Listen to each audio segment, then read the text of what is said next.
An icon, a megastar, and a pioneer in fashion who has seen and done it all. Apart from one thing, meet me. Today, all of that changes. Welcome to a celebration of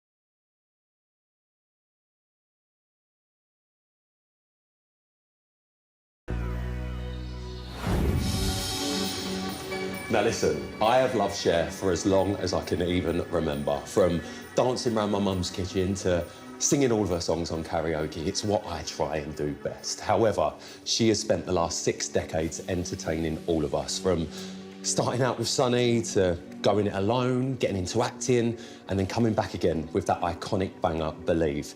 Her mantelpiece is literally overflowing. We are talking Oscars, Emmys, Ivor Novellos, the lot, Grammys. She's got it all. And now she is here in London on the trail of her brand new album and the 25th re-release anniversary of Believe. She's just behind those doors. And now it's time for Cher to meet Rylan. I'm so excited. Come in.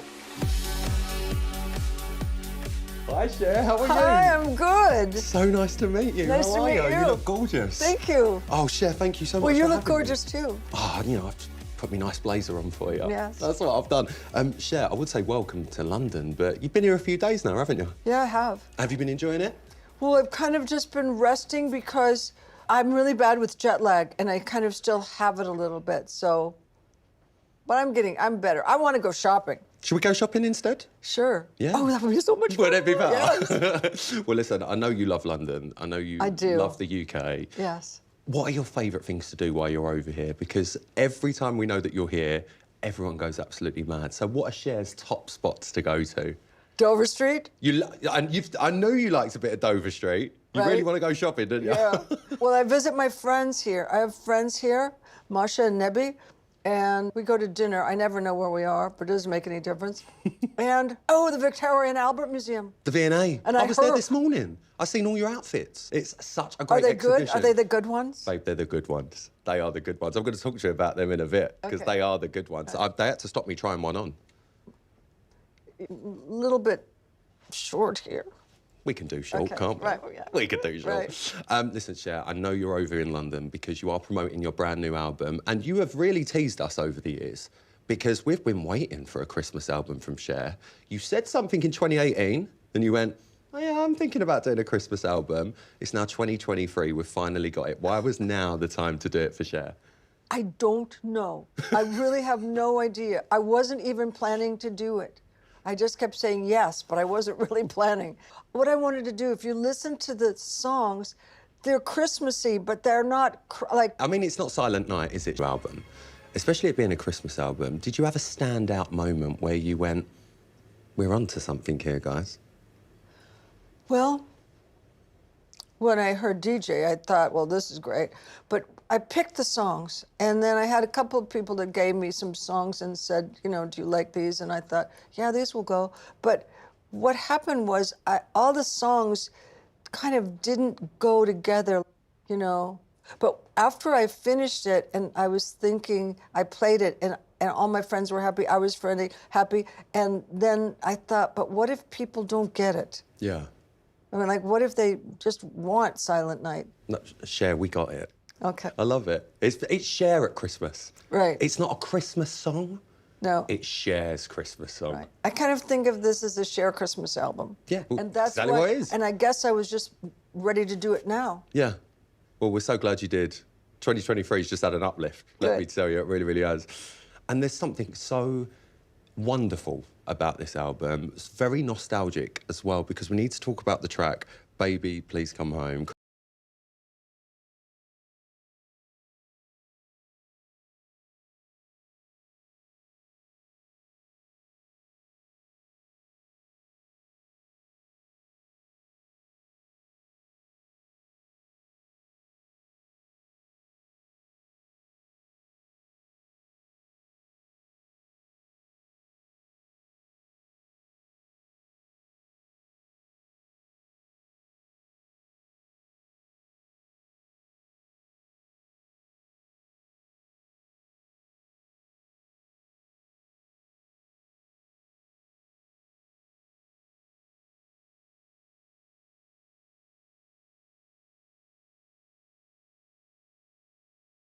featuring on the track with you. I know. Was this a no-brainer for you?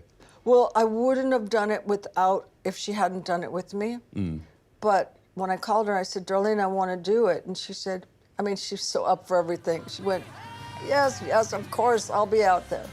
The fact that you've had that full circle moment of performing on the track with her. Right. Now she's performing on the track with you.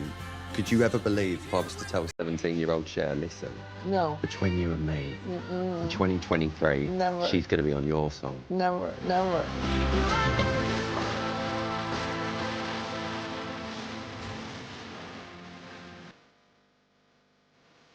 So how does Cher get in that mindset to go, right, going to record an album? What do you do to prepare to start recording? Well, my teacher, because I hadn't been singing in a long time and it wasn't good, so my teacher, who's 96. I'm sorry, what? 96. 96? Yes, Adrian Angel. She came out from New York and she just whipped my voice into shape. She's kind of tough. And then I did it. And it's here. Yeah. And we've got it. I know. And looking at the photo of Darlene, we can see this lovely photo next to it as well of you and your lovely mum. Yes. I am so sorry because your mum did sadly pass. Right. And I know that hit you quite hard. I wasn't sad because, you know, she wouldn't have wanted to be the way she was. I know that because I obviously knew her so well. And so I think that it's like, sometimes I go, oh, I gotta call Mom.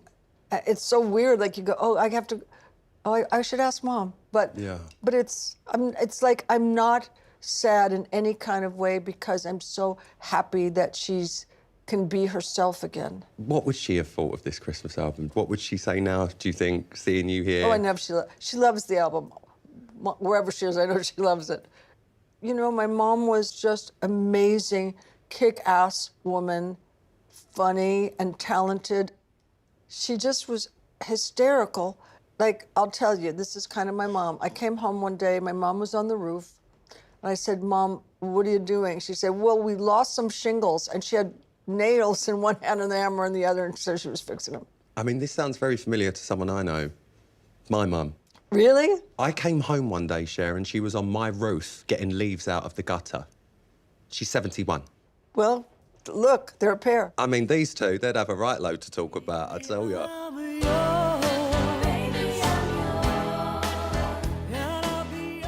My mother was very glamorous for a mom. You know, she was really great. She was very supportive, and I wasn't very good in school, and so she kept saying, you know, well, don't worry about it. You know, you'll be able to do something else. And I wasn't very pretty, and she said, oh, don't worry about it. And you know, she was pretty supportive. Did your mother want to be in show business as well? Yeah, she really did. She tried to be an actress, but she was really more successful model, and I would look at my mother when she got dressed to go out, and she was just unbelievably beautiful. Did your mother embarrass you when you were a kid? All the time. But I think I embarrass my children, too. I kind of think it's a mother's duty to embarrass her children, yes. Doing that album, though, must have brought back some really fun memories for you as well, when it came down to your mum. Well, you know, because my mom sang, my grandfather sang and played guitar, my uncle sang. So I didn't think everyone sang, I just kind of thought everyone sang. Yeah, it was just the norm. Right, and there was always music in our house, and my mother loved Elvis, and you know, my mom was so up for anything. A wonderful woman, she sounded. Yes, crazy woman. She had such an impact on your whole life, didn't she? And that's a really throwaway question to say because most people's parents do, but your mum really was by your side, especially in the later years, wasn't she? Yes, but also my mom was so, like my mom told me a couple of things. First of all, my mom had a 5-year rule. If it doesn't matter in 5 years, it doesn't matter. It's quite a good rule. Right, and then, you know, I'm dyslexic. So when I was in school, I did badly. And my worst subject was math, and I got a really bad grade, and I came home and I was like, Mom, I'm just so upset, and I thought she was gonna be angry, and I said, what am I gonna do, Mom? I can't see these numbers. And she said, baby, don't worry, when you get older, you'll have someone to do numbers for you. I was like, okay, Mom. I mean, she wasn't lying, was she? No. Let's be honest. She seemed like she She instilled some good values in you, 100%. She did. But Except the one thing that she did say to me one time. Go on. It showed how kind of old-fashioned she was. I wanted to make this movie, but I didn't have the money, and I was thinking, I've got to get the financing, and what a bitch. And so then my mom said, honey, why don't you marry a rich man? And I went, Mom, I am a rich man. So it was like the one time that she kind of missed it. That was the one time she missed it. Yeah. The one time she missed it. But that is, I mean, so many people quote you on that. Saying, I know. I am the rich man. It's like a life mantra for people now. I know, I don't even know where it came from. It just popped out of me. Came from in there. Okay. That's where it comes from, and it's obviously true. You had a beautiful relationship with your mother, but the relationship was rocky at times, wasn't it? Yes. Yeah. Yes. I mean, we were very different I mean, we were the same in some ways, but we were very different in other ways. And we were two really strong women, you know? And when I got to be more grown up, we had Clashed at arguments. times, Yeah, I mean, we had arguments. We had some difficult times. Do you think that made your relationship with your mum stronger in the long run, looking back? You know, I think it was really strong when I was little and growing up, and then when I was a teenager. But see, it's so strange because I ran away from home when I was 9 years old. I took a horse with my friend Right, sorry, can we start again? You ran away. when I was 9. That doesn't normally start the story with, I took a horse. No, but I threw away my lunch pail first, and then we were walking, and it was like I didn't know, it was a spur of the moment kind of thing. And we saw this horse in a pasture, so we got on the horse, and then we rode him for as long as the pasture lasted, and then we got off, and I saw a train, and the train's door was open. Right, everyone else is hearing this story, right? It's not just me. Right, go on. Okay, and the train's door was open, and I jumped in, and I pulled my friend up, and I was thinking later, or no, I was actually thinking the other day, God, there could have been bumps in there, we could have been killed. Yeah. Right. So then we kept going, and then when it started to get dark, my friend, Anita, started to cry. She wanted her mom. Classic Anita. So, and I don't know where we were, so far away from home. So I called my mom, and I said, Mom, I'm in San Bernardino. And she went, huh? Did she ask how you got there? Because if you mentioned a horse and a train, I wouldn't have believed you. No, I told her. But my mom was really good if something was really terrible. She just got it and was like, right, No, right. we'll And the sort thing it. she was most upset about was that I threw my lunch pail away. Not the running away, the horse, the train. No, I mean, my mom was very like, that was really adventurous. I wouldn't do it again, but it was interesting. But you as a child, I mean, you were very ahead when it came down to thinking. You said you wasn't that great at math. I wasn't great at anything. But well, you say that. Tell me about this school production of Oklahoma. What happened here, Cher? Because, I mean, to be honest, it seemed like you knew what you were doing. No, I was in 5th grade or 4th grade, I can't remember which one, and I wanted to put on Oklahoma. As you do. And yeah, like you do. And so I just got a couple of girls and one guy, and we put on Oklahoma, and it must have been so terrible. But my teacher was clapping, and I don't know. But you had a bit of a lack of guys around for the show, and am I right in saying you played a lot of the boy parts? Yep. So, I mean, we had the Cher show, really, from a young age. It just wasn't called that. Yeah, I was Cher from 5, I think. Cher from... I think you were Cher from that horse. Right, no, I was Cher before. When I got my tricycle, I wanted to go away. I kept thinking, you know what? I've learned as much as I'm going to learn from these people. I need to go. That's it. Yeah. I'm done. Right. Well, actually, you did get to around the age of 16, and you did go. Yeah. And you said, I'm going to LA. I'm going No, I lived in LA. Yeah, but I'm going out into the big wide I'm world. Going to the world, yeah. I want to be a big star. No, I didn't think that. You didn't? No, I worked at a department store, and one day I was so angry with the department store, I just walked out, didn't pick up my check, nothing. It was like, I'm over you guys. And then I went to work at a candy store, and I really liked it because the old ladies were very nice. Yeah. And then I met Sunny, and... In a coffee shop, is that right? Yep. So tell me about Below that a day. radio station. So you just walk into a coffee shop. And I'm sitting there with my friends, and I had my back to the door, and somebody walks in, and everybody goes, hey, son. Sonny, come and sit with us. And I turned around, I'm thinking, who is this guy that everybody wants to sit with him? And I saw him, everybody kind of just drifted away, and I just thought, he's the most interesting person I've ever. He wanted to make me a singer because he thought I had potential. Did you think you did? Not so much. Really? No, not so much. Because if you listen to my beginning records, they're really frightening. They're really, really frightening. I didn't really start to sing well until I met my teacher. Really? Yeah. I didn't know anything about anything. I just didn't. I just sang, opened my mouth, and just gutted it. But so my teacher really helped me. I mean, Sunny always knew. I mean, there wasn't going to be Sunny and Cher. He wanted me to be Cher, and I just said, I can't do this by myself. And that's why you did it together? Yeah. And you really never thought that you could have done it by yourself? Never. In the beginning, without Sunny, there just could not be Cher, because I was like this loose energy, not focused, you know, just kind of wild child. Yeah, but that surprises me with you. For someone who's so headstrong to run away at 9, we're getting on that horse. That really surprises me that you never thought that you could do that by yourself. But I was also really shy. But you worked with him, and it got you your first ever #1. Yeah. I Got You, Babe. How did it feel for little Cher, Runaway on the Horse, to know that she's got a #1 record? Well, we wouldn't have had it if we hadn't come here. But it was like we weren't famous when we left home, and Jack Good told us, you go to London, you go to England, they will appreciate you, they will understand you. And we did, and they did. Can you think of two people? Thought we were English. No way. Yeah. So, of course, if you were English in those days in America, you were automatically Yeah. a hit. Yeah, people loved it. They were like, oh, Sunny and Cher from England. Also, we were one of just a few artists that had 5 songs in the top 20 at one time. Wow. So, I mean, you weren't just doing it, you were doing it really well. Well, you know why? They released the songs that we had made that weren't hits, and then after I Got You, Babe, they were hits. One thing that people really loved about you and Sunny together was the outfits.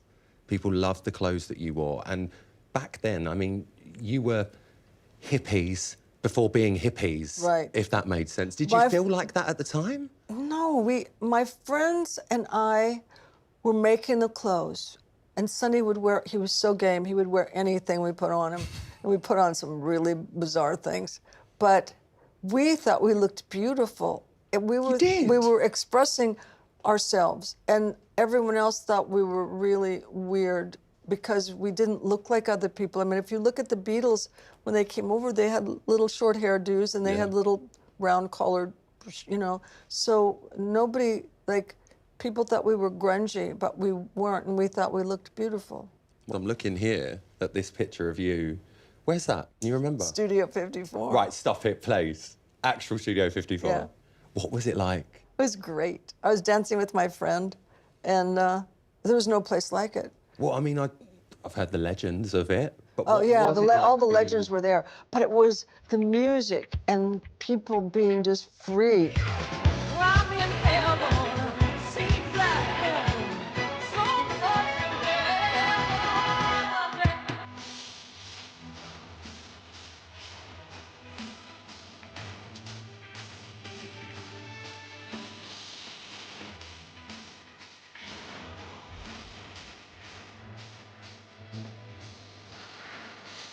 Like, I took Al Pacino there once. Okay, And it's right. like, What?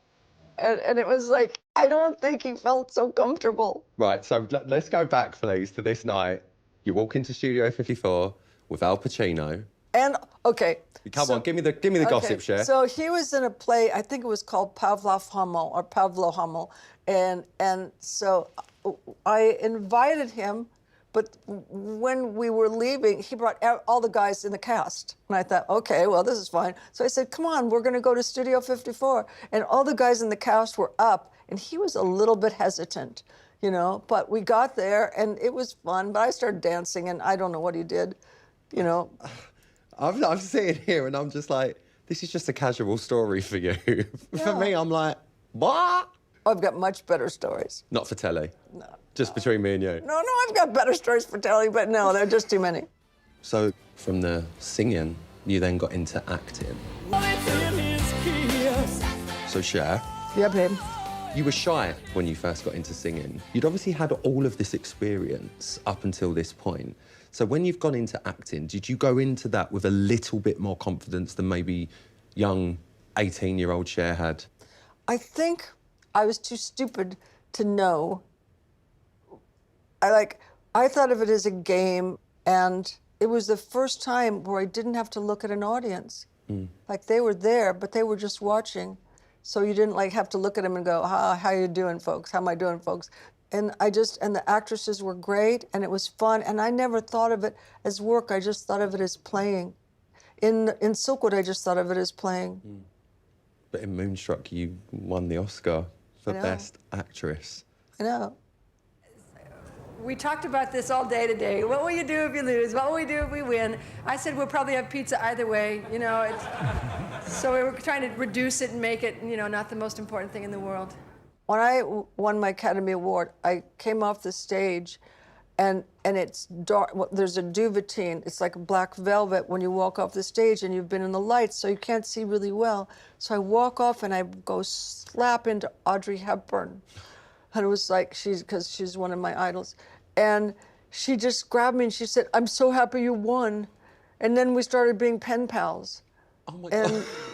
And it was just great. I'm pen pals with some famous people. I can tell. How do I get your address? Huh? Did you ever think little Cher would be holding an Oscar in her hand? No. I never thought about an award. Meryl said, you do your work for your work. And then if you get something for it, that's a bonus. Yeah. But you don't do your work thinking, oh, I'm going to get something for it. You're doing your work, you're doing your craft, you're giving it everything you have. And so that's always what I thought. You mentioned, obviously, Meryl, the wonderful Meryl Streep. You got to recently work with her again for Mamma Mia. Yes, I know. What was that like? It was great. But I mean, we didn't have scenes together. We only had that ending when we were dancing. But when I did Fernando, everybody was watching. The crew, the cast was watching. I didn't see them, thank God, but they were all kind of crouched watching. And Fernando was really a good song.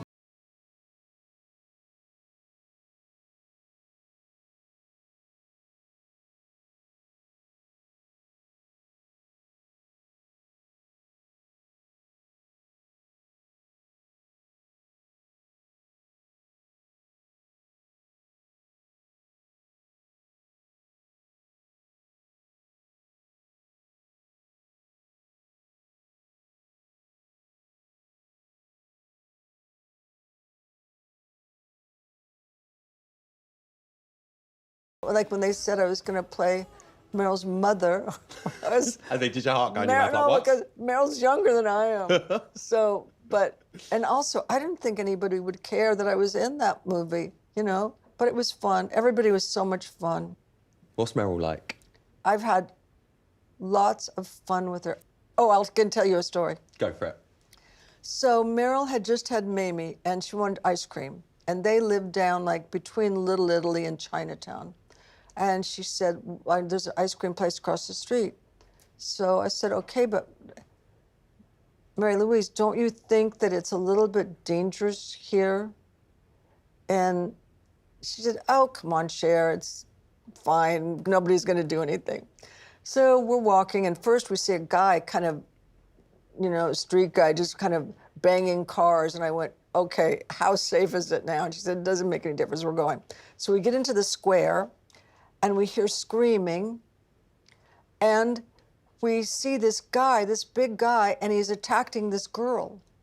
And so Meryl just runs towards them, and I just run after her, and the guy sees us, he turns around, and he starts running towards us, and I thought, oh, we're gonna get killed. Oh, Cher, that's the end. So but we split up, and he ran between us, and we went and we got the girl, and he wanted her purse, but she wasn't giving it up. And so he had ripped her blouse. And so we're, kind of patting her down and, are you okay? Is anything, can we do anything, whatever? And then she stood back and she went, Meryl Streep and Cher. I've just been saved by Meryl Streep and Cher. And she was a singing waitress. And she said, I can't wait till I go to work. You do realise no one's ever believed her. No. No one's ever believed her. They've gone, yeah, all right, Meryl and Cher, Right. whatever. No, the chick was just out of her mind with that. She forgot about the guy. See, now this has made her life because she Yes. can go, I told you, to all her mates in the restaurant that said she was a liar. I can't believe that story. Whilst you were doing all the acting, it could have probably been quite easy for you just to stick to the acting, and because you were amazing at it, but singing has always been a passion for you. I got into acting because I couldn't get a job singing. Nobody wanted to know me. That's yeah. why? Yeah. I've been dropped from 2 record companies. Right, that's really shocks me. I thought that was a conscious decision. No. I always think of myself as a bumper car, and when I hit the wall, I just back up and go somewhere else, you know? But when I got dropped from one company, I went back to England. Come back home. You know? To us. Rob Dickens, head of Warner's UK, said, I don't think you're done, come over here. So I came over. The first album wasn't a success, but then he said, I want you to do a disco album. And I went, I'm not doing that. Wasn't for you? No, I said, you know, I don't have any street cred. I'm not gonna I said, I did one disco song 30 years ago or something, and I said, I'm not gonna do it. And then he said, okay, Cher, what if I just send you songs, and when you like a song, you'll tell me? Yeah. So that's what happened. So my manager leaves me, I get dropped, I go over.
Came a little bit like a guardian angel, didn't it?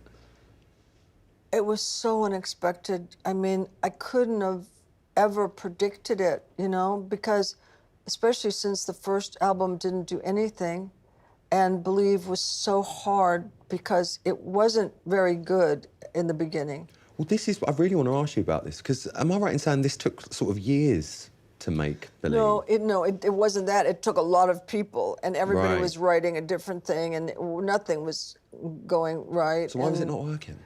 Because the verses were not good, but the chorus was great. So it was a really catchy chorus, sounded great. Right. And I also wrote a piece of it, and I was so stupid. I didn't ask for writers, and the reason I wrote it was out of kind of desperation and being pissed off, because the chick in the song was heartbroken for the first verse, and I thought, there's no way she's going to be heartbroken in the second verse. Right. It just doesn't go that way for me. Yeah. So I was sitting in the bathtub. I had my toe stuck in the faucet, and I was thinking. There's an image. Right. I was thinking, I've had time to think it through, and maybe I'm too good for you. And that's how I thought this girl should be, you know?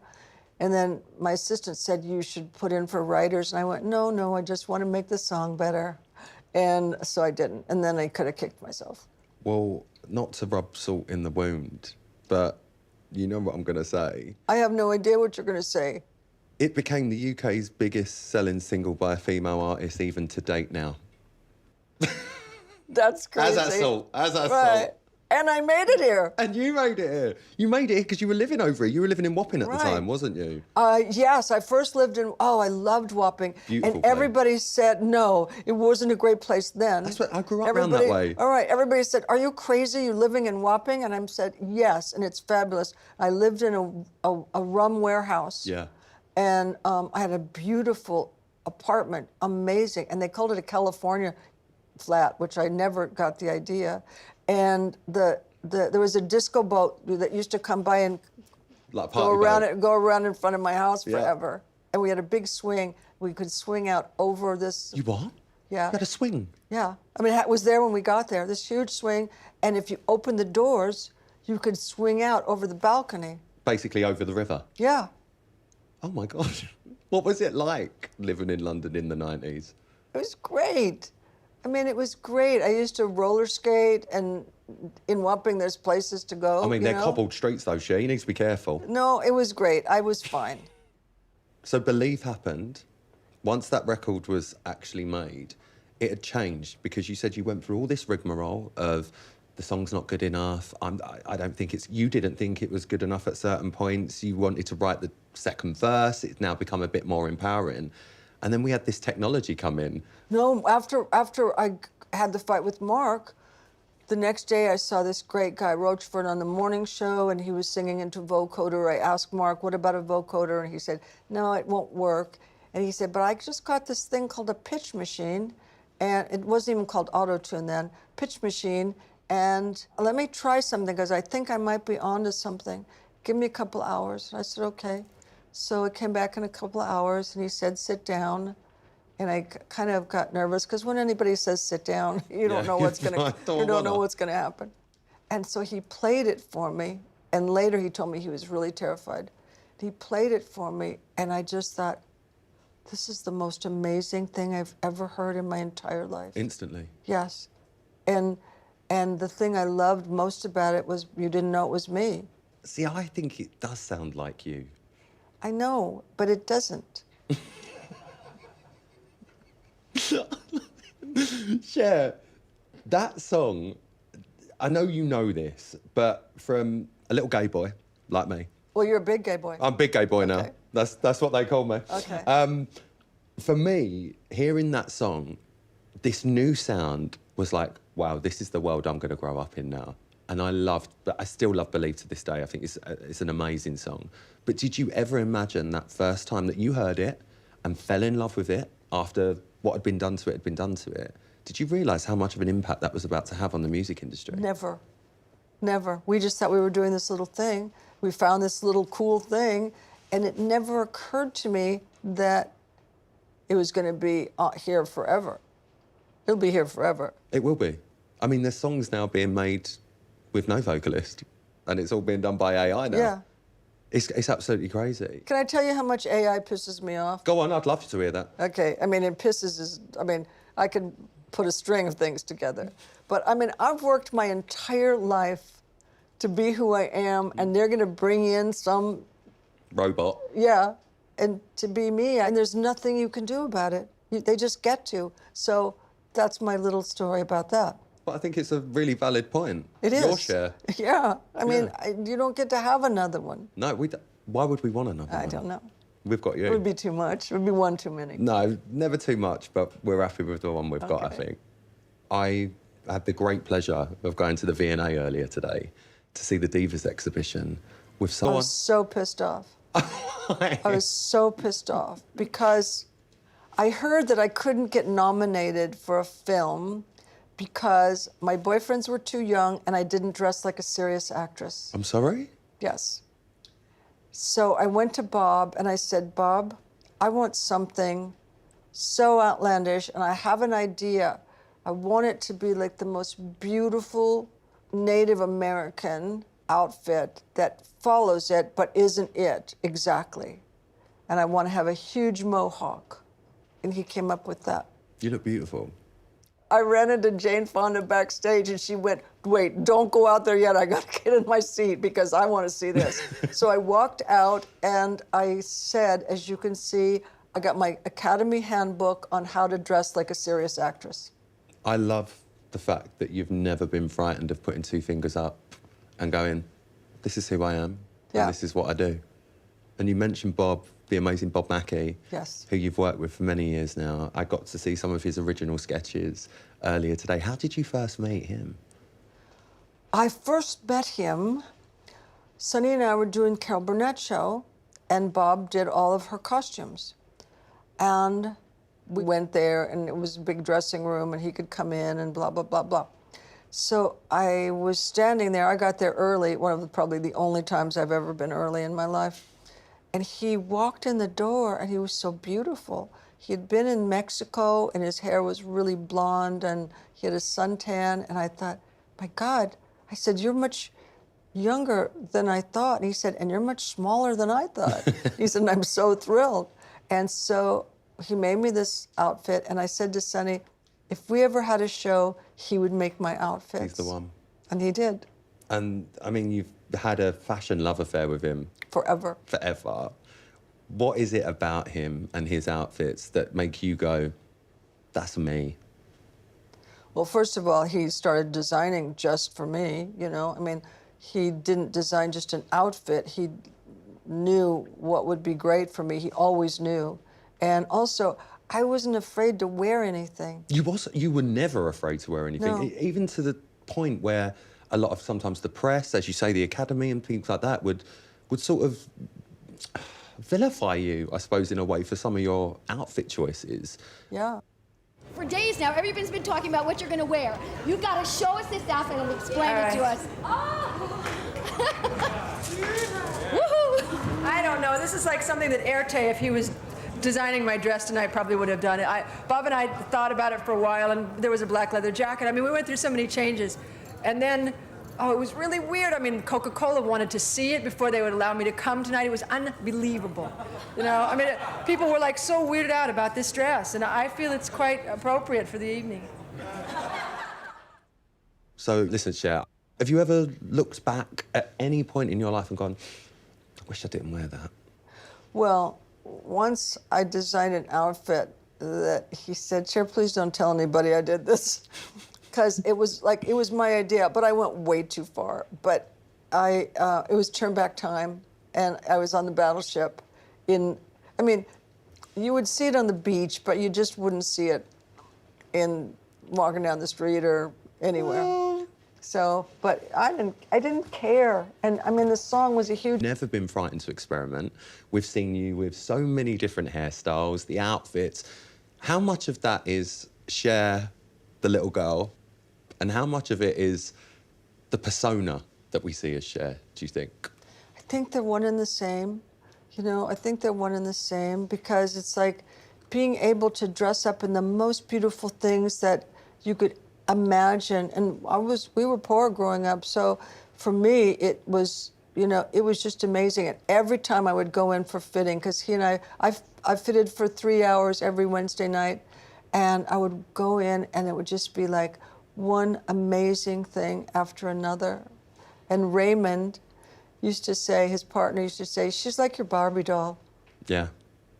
And Dress her up. Right, and she can wear anything. And I just did. I just wore, if he made it, I wore it, and I didn't care. And, you've had such a great relationship with him over the years. You are one of the world's most recognisable women. Did you ever, or have you ever, said, Bob, make me a little something, I want to go out in disguise today? No, he wouldn't do that. He wouldn't. That's not in him. Not in him? No. Have you ever gone out in disguise? Sure. Well, no, because I've had so many hair colors. But I mean, I go out in my jeans. I mean, I'm still that person. I'm still the jeans person. I go out in my hair, which is still long, and I love wigs. And I got used to wearing wigs on Sunny and Cher because we were doing so many sketches that we had to just keep changing with no time. And Just so become a thing. It was fabulous. Yeah, it works. It was necessity, the mother of invention. I'm looking at some of these pictures and I can see this one with you and Elton and Diana. Yes. I mean, the fashion around that time as well. I mean, you were a pioneer, but it seems like everyone else was following suit. Cher. Absolutely. They had their own thing. I mean, Elton, I met Elton the first time he came to America, Elton and Bernie. And they were so cute. They were just so adorable. And then we became great friends, and Diane and I were already great friends. I mean, it's just, to me, that's such an iconic photo, the three of you. Okay. One time, Elton and Diane and I were going down the street. I think Bet might have been with us. And we were eating I cherries. love it how you're like, I think Bet might have been with us. No, I'm like having a heart attack no. here, Cher. So, and we were eating cherries, and we kept going into these, you know, shops, and like the people were really happy that we were there, but they were thinking, oh my God, they're gonna get cherry juice everywhere, and we were everything. hysterical, and we were just being like running down. We were running down the street, going into every shop we saw. Just loving life. Yeah, Just we were in literally New York, loving and it was life. just great. But you can see that in that photo, I think, looking at the three of you as well. You can just see how much fun you're having together. One thing you mentioned earlier was that you felt like a bit of a Barbie doll, wearing all your outfits and dressing up. And you felt like one a bit, but you did actually become one because you brought out your own doll. Yes. I mean, it's quite a feat. I mean, yeah, you got the singing and the acting, but you got a big old doll. Yeah. And I'm very pleased to say, No. I've got her here. Here she is. Great costumes, she has great costumes. I mean, the costumes, they're Bob like for did them. like. Bob did them all. Bob's done these. Yeah. This is what I love about it. Yeah, he designed all of them. Well, it got me thinking about dolls. Yes. Because I thought, well, Cher's doll was the best-selling doll in the world. Who better in the world to ask about doll advice? So I thought I'd get my own doll made. This is the very first one. And I thought I'd ask you what you thought of my Rylan doll. Oh, he's not as pretty as you. Oh, Cher, you know all the right things to say. What do you think? Do you think the likeness is quite good? No, because he's not as handsome as you are. Cher. I mean, I was trying to model myself to look like him. Do you think I should Don't. stop? Not even. Do you want? This is actually a little gift from me to you. To say Okay, thank I'll you, take it. To say thank you for this interview today. You've got the world's first and only, and none will ever be promoted again, Rylan dolls. Well, you know what? The beard is pretty good, and the hair is pretty good. Yeah. And the black. How can you go wrong? Got to go the black. Oh, you've got, almost got Wearing your my little outfit as suit. well. Yes. Okay. Cher, it feels like you've lived 1,000 lives in your wonderful career. And there's been so many different eras of Cher. And this is probably an impossible question, or it might be a really easy one for you. But looking at your entire career, what's been your personal favourite Cher era that you've had? Oh, I can't tell you because I've been written off in so many eras and then come back. And people always go, oh, you always reinvented yourself. And I thought, no, I haven't. I've just been out of work and then come back. And I don't know, because who would have thought would have this song now, this album now, and this song now? I mean, I'm older than dirt, so it just is like, you know, it's like, doesn't seem like this would be my time to shine. But in every decade, there's been a big hit record and Academy. I mean, like, I'm trying to write a book, and it's so impossible because I've lived too long and done too much. I mean, it's going to be a big old book. Yeah, like, you're going to have people carry it around. It's going to be like an encyclopedia. And yeah, that's what I would like to make. You know how many people won't know what an encyclopedia is. It's a big old book. Right. So, no, but the book is hard, and they tried the movie, and they're trying again now because it's just kind of impossible to squish it all in. Well, Cher, I want to ask you on a personal note. You sing about, do you believe in life after love? Yes. Do you believe in life after love? Yes. Is there hope for me? Yeah, absolutely. But are you looking for love or fun? We're always looking for love, come on. Okay. But I'm happy for fun if you're offering. Okay. Fun is good if you don't have love. There you go. You're looking for love, you can have fun till you find it. Okay, all right, I'll take that on board. Cher. Yes? This has been the biggest pleasure of my life. You are such an icon, and you are everything I've wanted you to be and more in real life. Thank you so much for sitting down and talking to me, and I really hope our paths cross again. I hope so too. It's been, I mean, this has been easy, you know? Sometimes you're pulling teeth to do it, but then other times, I've had lots of luck, but you probably might be the most fun. I will own that one.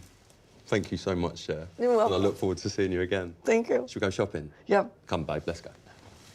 Let's go out. Come on, babe. After you. What should we get? What are you looking for? I don't know. Like you can't tell. You just go and it hits you. Babe, we'll have one of everything. Okay. Let's leave the viewers a little treat, eh? Come on. No matter how hard I try, you keep pushing me aside and I can't breathe through. There's no talking to you. It's so sad that you're leaving. Takes time to believe it. But after all is said and done, you're gonna be the lonely one. Do you believe in life after love? Being asked to sit down with Cher was a no-brainer for me, but before I got here, I'll be honest, I was very nervous. But from the second I sat down with her, she made me feel at ease. She's kind, she's warm, and she's honest. And I really hope that's come across this evening, because she really is all of those things. And now I understand just why people love her so much. But I don't mean to be rude, I've got to go because she sat in the car and we're going shopping, so I'll see you soon. Cher, I'm coming, babe.